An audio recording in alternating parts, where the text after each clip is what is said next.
नमो बुद्धाय। उन तथागत महाज्ञानी महामानव भगवान बुद्ध के चरणों में मेरा कोटि कोटि प्रणाम तथा जिन्होंने श्री सद्धर्म का उपदेश दी, हमें रास्ता बताएं, उन गुरु जी के चरणों में मेरा सादर प्रणाम। पुण्यवान उपासकों, मेरे मित्रों, आज आप सभी लोगों को एक सुंदर कारण बताने जा रहे हैं। ध्यान से सुनिए। बहुत सारे लोग जगह जगह जमा होकर बातचीत करते हैं, दूसरे के बारे में चुगली, कठोर वचन, गाली, फालतू बात, फिल्म का बात या लड़कियों का बात या लड़ने झगड़ने के बारे में, ऐसा फालतू बात में दिन भर दिन बिताता है। मतलब बहुत सारे लोगों को पता नहीं क्या बात करना चाहिए क्या नहीं। तो ऐसा सिर्फ आज के समय में नहीं, भगवान बुद्ध के समय में भी ऐसा था। भगवान बुद्ध के समय में भी लोग फालतू बात में दिन बिताता था। कभी कभी भिक्षु संघ भी, भिक्षु लोग भी जो धर्म का बोध नहीं किए, वैसे भिक्षु लोग, नए भिक्षु लोग भी फालतू बातों में दिन बिताते रहता था। तो ऐसा ही एक घटना हुआ। एक दिन श्रावस्ती में 500 भिक्षु लोग शाला में, धर्मशाला में बैठकर बात कर रहा है, आपस में हल्ला गुल्ला बात कर रहा है। क्या बात कर रहा है? वो बात कर रहा है कि कौन सबसे बड़ा सुख भोगता है, किसके पास सबसे ज़्यादा सुख है, कैसे लोग ज़्यादा सुख भोगता है। तो बताने के बाद लोग भंसी लोग बताए, अरे वो राजा के पास सबसे ज़्यादा सुख है, कितना कुछ सब चीज़ है उसके पास, रानी पटरानी, खाना पीना सब है, इसलिए वो मज़ा से रह रहा होगा राजा, वैसा सुख मिलता तो मज़ा है। कोई यार बोला, अरे यार वो छोड़ो, जिसके पास सुंदर रूप है, जिसके पास सुंदर शब्द गंध रस स्पर्श है और जो सब चीज़ है, वो उसको बहुत मज़ा सुख है। तो कोई और भंसी लोग बताया, नहीं नहीं, जिसके पास जो बासमती चावल मांस मछली खाता होगा वो तो मज़ा से रहता होगा, वही तो ज़्यादा सुख है। कोई और कुछ बोलने लगा। ऐसे बोलते बोलते पूरा क्या किया, बातचीत कर रहा है।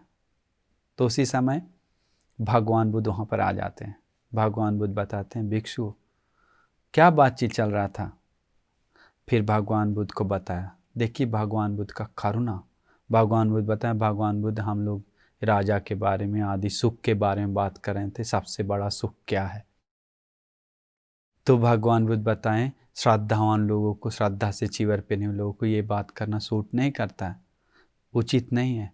इसलिए श्रद्धावान लोग क्या करना चाहिए, भगवान बुद्ध बताएं, ये सुख का बात नहीं, ये तो नॉर्मल बात है, आम है।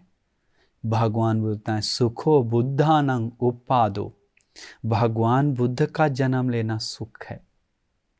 सुखा सद्धम्म देशना, श्री सद्धर्म का देशना सुख है। सुखा संघर्ष सामग्री, संघ लोग मिलकर एक साथ रहना सुख है। सुखा संघर्ष सामग्री समागानन तपो सुखा, मिलकर तप करना, वीर्य करना, मुक्ति के लिए मेहनत करना बड़ा सुख है, आनंद है। क्योंकि भगवान बुद्ध जैसे महाज्ञानी महाकारुणिक भगवान बुद्ध कल्पों कल्प बाद जन्म लेते हैं। जन्म लेने के बाद ही तो करुणा मैत्री का उपदेश देते हैं। जन्म लेने के बाद ही तो पाप से दूर करके पुण्य पे लगाते हैं।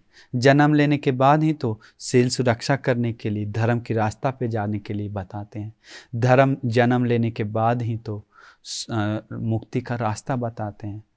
जन्म लेने के बाद ही पूरा सुख आता है पीछे पीछे।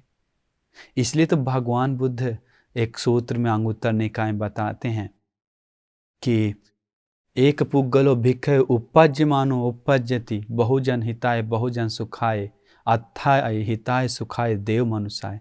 एक पुद्गल है भिक्षु, वो जन्म लेने के बाद बहुत लोग के लिए हित होता है, सुख होता है, कल्याण होता है, मंगल होता है, अर्थ होता है, अनर्थ नहीं अर्थ होता है। कौन सा एक पुग्गल है? तथागतो भिक्खवे अरहतो सम्मा संबुद्धो लोकस्य उपज्यमानो उपज्यति, बहुजनस्य हितस्य सुखस्य मनाफ, बहुत जन के हित के लिए, सुख के लिए, अच्छा के लिए, कल्याण के लिए, अर्थ के लिए होता है। तथागत भगवान का जन्म, तो देखिए, अभी भी तथागत भगवान बुद्ध का युग है, अंतिम समय चल रहा है। मतलब कब धर्म का अंत होगा, धर्म का अंत होगा मतलब कब धर्म चला खत्म हो जाएगा, कब लोगों धर्म के रास्ता पे जाना छोड़ देगा, धर्म खत्म हो जाएगा, तब इसके बाद कोई नहीं, धर्म बताने वाला नहीं है तो उस पर चलने वाला नहीं है तो धर्म खत्म। अभी भी धर्म जीवित है, इसलिए उस जीवित धर्म को जल्दी उपदेश दीजिए, जल्दी उपदेश को पालन कीजिए, नहीं तो आपका जीवन अंधेरा हो जाएगा, आपका जीवन बर्बाद हो जाएगा। इसीलिए भगवान बुद्ध बताएं, क्या बताएं?